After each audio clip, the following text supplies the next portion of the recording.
Tonight, before you close your eyes, I want to take you on a journey to another world, a world hidden beneath the shadows of an ancient forest, a forest that keeps its secrets, its sacredness, and things the human eye was never meant to see. Sometimes, ghosts or spirits are not the things that come to haunt us.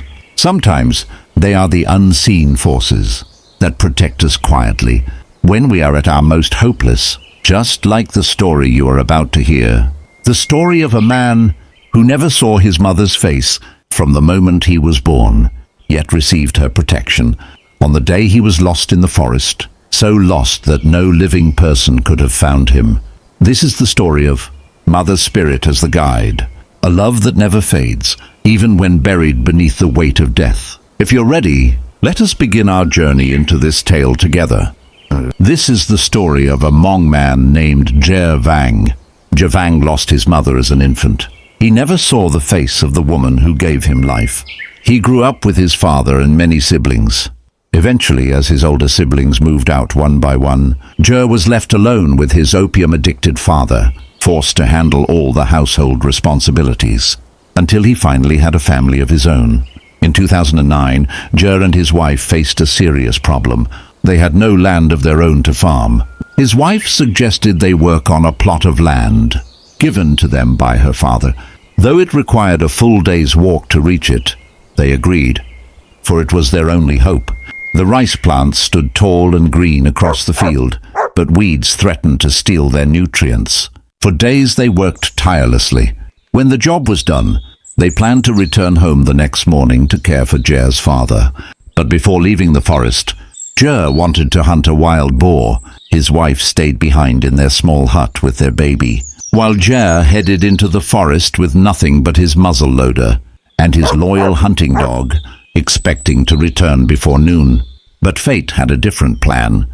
His dog suddenly ran off. Jer chased the sound of its barking deeper and deeper into the forest, until the barking disappeared. And noon passed long ago.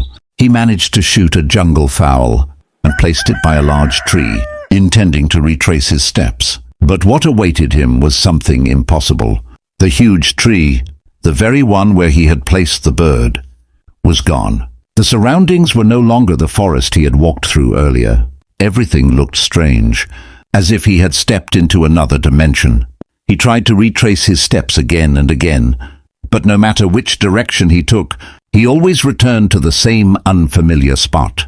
Hunger, exhaustion, and fear began to consume him. The red evening sunlight cast an eerie glow across the forest floor, making the world feel cursed.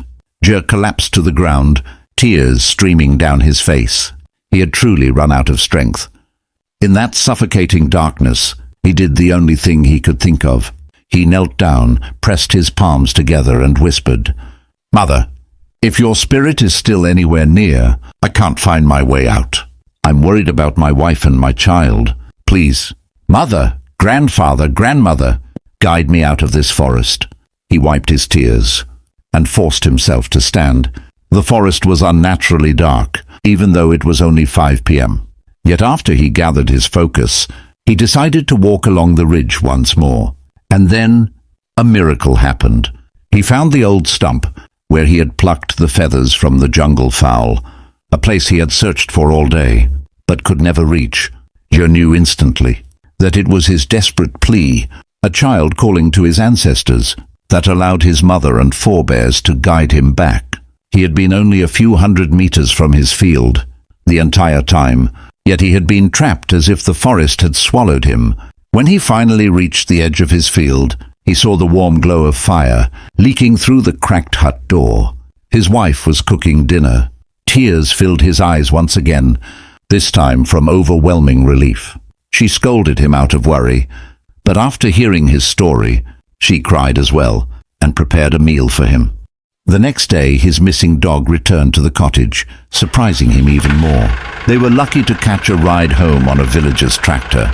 When Jer told his father everything, the old man said, "Tomorrow prepare a pair of chickens. We must offer food to your mother, your grandfather, your grandmother. They are the ones who guided you back." A few days after making the offering, Jer dreamed of a woman. "I am your mother," she said. Thank you for the merit you offered. I received it. Do good, care for your family, and you will prosper. He described the woman's face to his father, and his father confirmed that it was indeed his mother. A month later, Jer's aunt, his mother's older sister, walked all the way from her distant village, carrying an old photograph of his mother. No one had told her he needed it. If not guided by his mother, then by whom? The Hmong have an ancient saying, "Parents are the heavens and the earth." Their kindness is immeasurable. Even after death, the spirits of parents still protect their children. Sometimes, the forest we believe is too vast for anyone to find us becomes the very place where we learn that a mother's love never disappears. For Jer Vang, getting lost in the forest was not just a trial of survival. It was a message that his parents, even in death, had never left him, not for a single moment. And perhaps every time you narrowly escape danger, every time you feel a warning, a pull, a guiding hand, even when you are completely alone, maybe it is because someone who loves you is still closer than you think. Our parents, whether in this world or the next, continue to watch over us, protect us, and reach out to us when we are at our weakest. Because the power of love never gets buried with the body. It continues traveling with the child it cherishes. And this is the proof that a mother's spirit never truly leaves.